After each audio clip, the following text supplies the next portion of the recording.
교회마다 가지고 있는 문제들이 있습니다. 문제가 없는 교회는 이 땅에 아무 교회도 없을 것입니다. 그런데 중요한 것은 뭐냐? 이 문제로 말미암아 분쟁과 다툼이 생기면 안 된다라고 하는 것입니다. 교회를 뭐라고 정의합니까? 그리스도의 몸이라고 정의하잖아요. 그러니까 몸이 아픈 것 같은 거예요. 몸이 아프면 어떤 한 부분만 아픈 게 아니죠. 온 몸이 아프잖아요. 여러분, 교회는 그리스도의 몸이라고 그랬잖아요.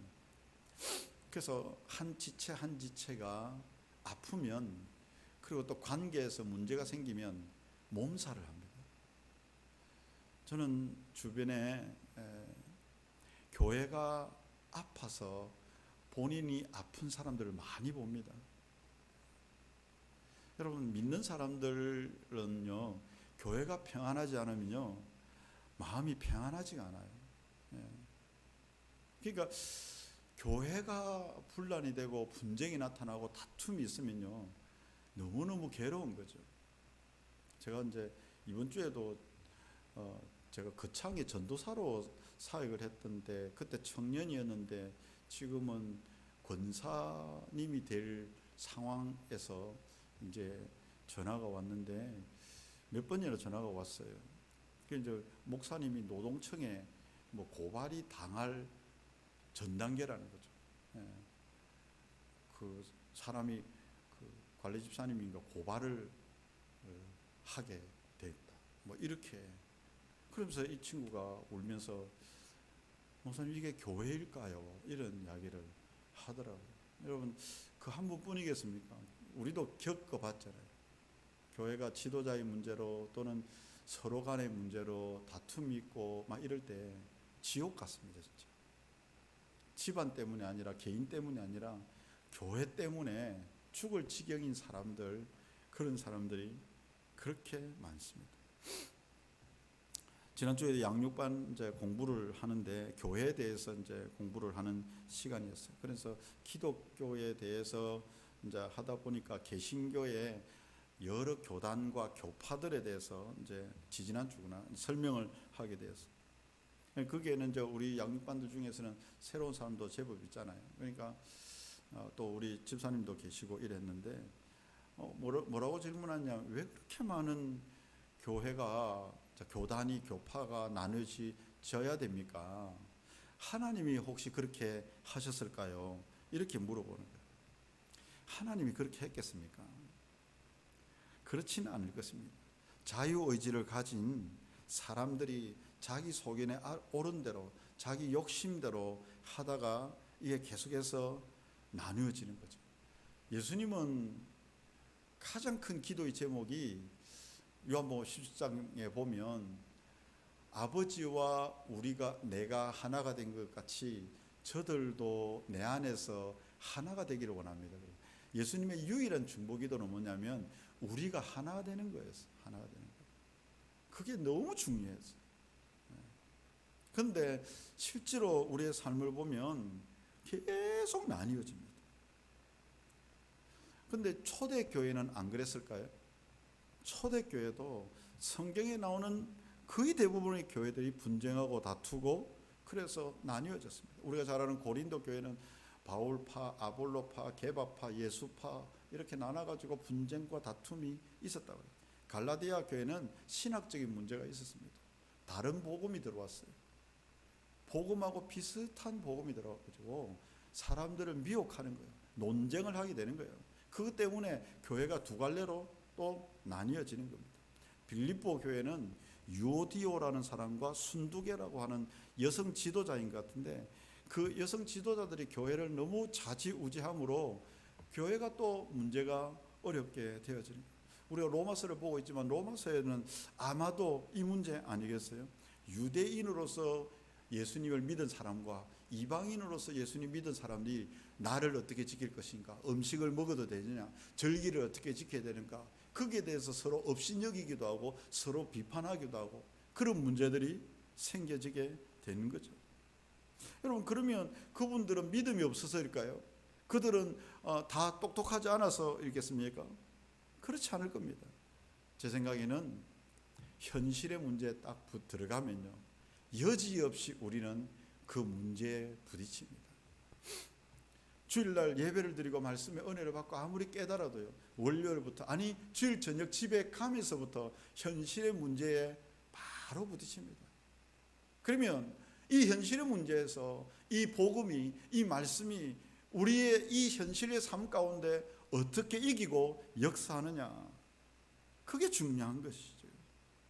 그러니까 복음은 항상 현실의 문제를 무시할 수가 없어요. 그래서 교회는, 성경은 그걸 그대로 보여줍니다. 이 문제가 없지 않다는 거예요.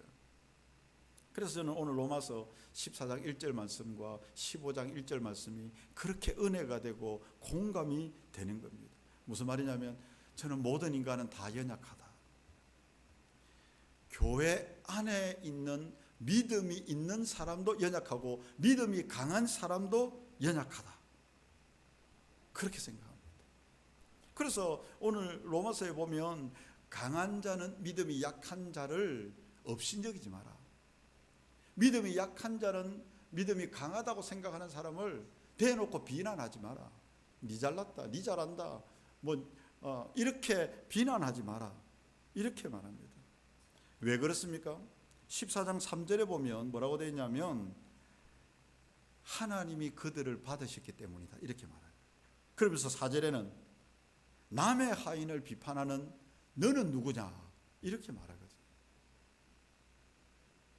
여러분, 우리가 보기에 믿음이 연약한 사람이 있어요. 그래서 내가 조언을 해주려고, 또는 이렇게 말하는데도 그 사람이 충분히 오해할 수 있거든요. 상처를 받을 수 있단 말이에요. 그런데 그 사람의 근본적인 것은 그가 서 있든지 넘어지든지 그것은 누구의 소관이냐면 주인의 소관이라는 거예요. 주님의 소관이라는 거예요. 내가 통제하거나 내가 판단하거나 내가 업신여기거나 내가 무시하면 안 된다. 주님이 그를 세우시도록 해야 돼. 주님께 맡게 된다. 그렇게 말해요.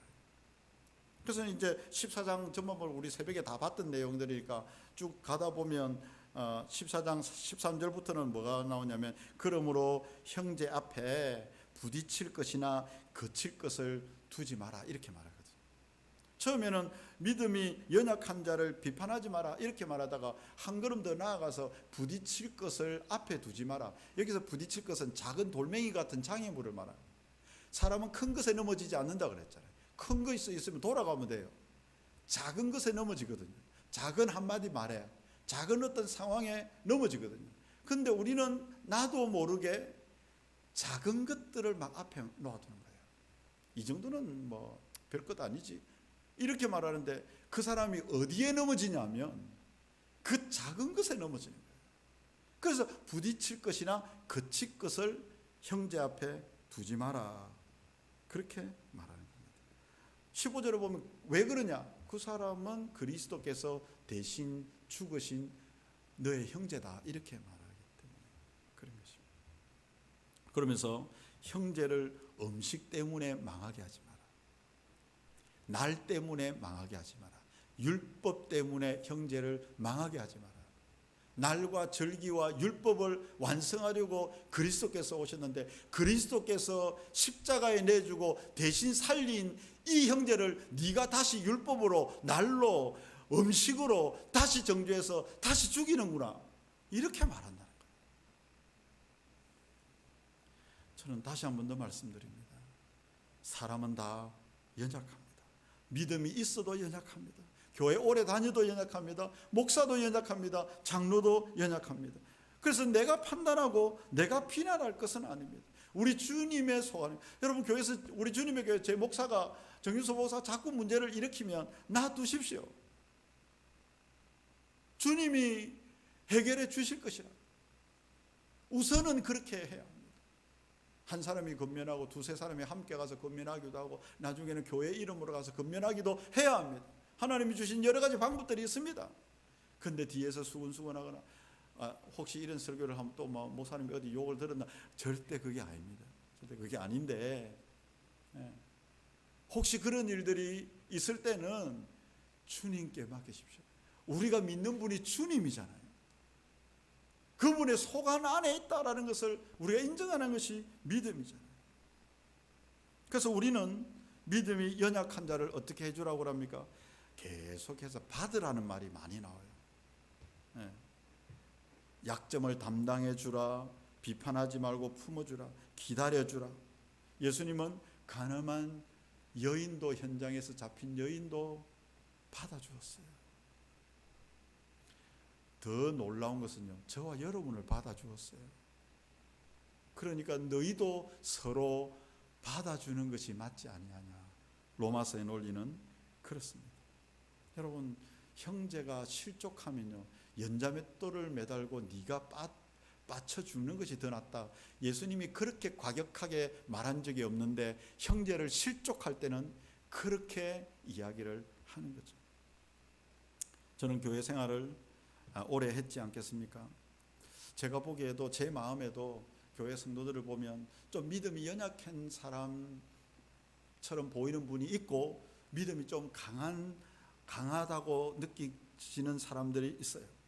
그러면 믿음이 연약한 사람처럼 보이는 그 사람에게 좀 도와준다고 권면을 하고, 또 내가 믿음이 좀 있다고 생각하니까 이렇게 할 때에 그 사람이 상처를 크게 받더라고요. 제가 보기에는 좀 받아들여도 괜찮을 것 같은데, 그런데 좋은 뜻과 좋은 마음을 가지고 이야기를 했지만 당사자는 무시를 받는다고 생각하는 거예요. 우리 일상생활에도 그렇잖아요. 사랑 없이 던지는 팩트는 사람들에게 상처를 줍니다. 아니, 사랑이 있어도 있는 팩트를 그대로 공격할 때 사람들은 어려움을 당해요. 여러분, 교회에서는요, 더 어려운 게, 듣는 사람들은요, 하나님의 이름으로 들어요. 목사가 설교를 하잖아요. 목사가 설교를 해서 사람을 다치게 되면요, 치명적입니다. 왜냐하면 마치 하나님께 버림받은 느낌이 들거든요. 갈 데가 없어지는 거예요. 정말로 저는 두렵고 떨림이 있습니다. 예. 저도 실수도 한 적이 있고 사과를 해야 되죠. 예. 우리는 믿음이 좀 연약한 것처럼 보여도 내가 할 일이 있지만, 내가 할 일은 사랑해주고 섬기는 일이에요. 대부분 주님이 하시도록 해야 돼요. 또 이제 교회 안에 보면 저분 보면 믿음이 강한 것처럼 보이는 분이 있습니다. 저분 정도면 이런 부분들은 충분히 넘어갈 수 있을 것이야, 이렇게 생각했는데 아니에요. 그분도 동일한 성도더라고요. 예.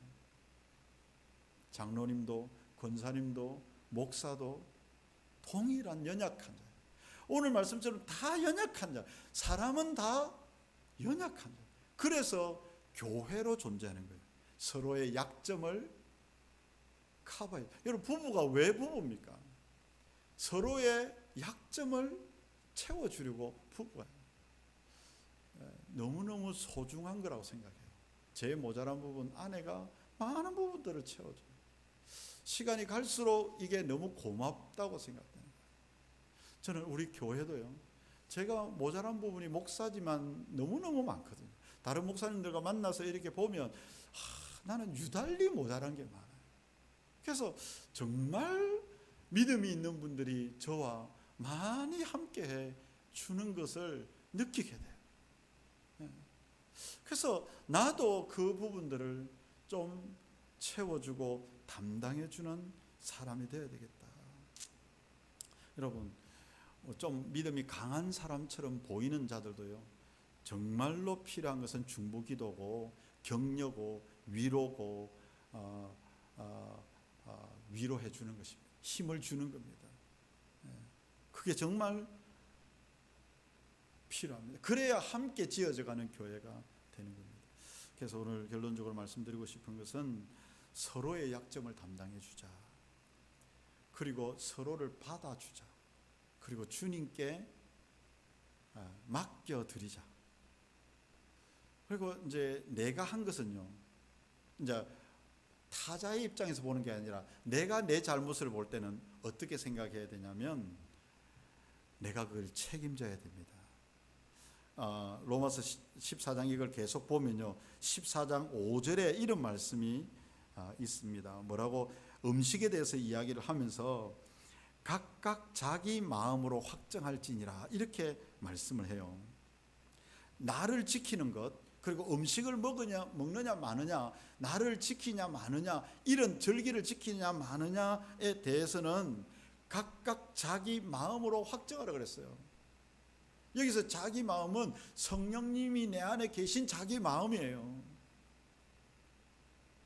그러면 내 마음대로 하지. 뭐 음식도 날도 뭐 지 하고 싶으면 하고, 교회 오고 싶으면 오고, 가고 싶으면 가고, 먹고 싶으면 먹고, 안 먹고 싶으면 안 먹고, 그래도 나는 아무 상관없겠네. 양심에 화인 맞은 거 말고 성령님이 내 안에 계심으로 마음에 확정되는 것을 말하거든요.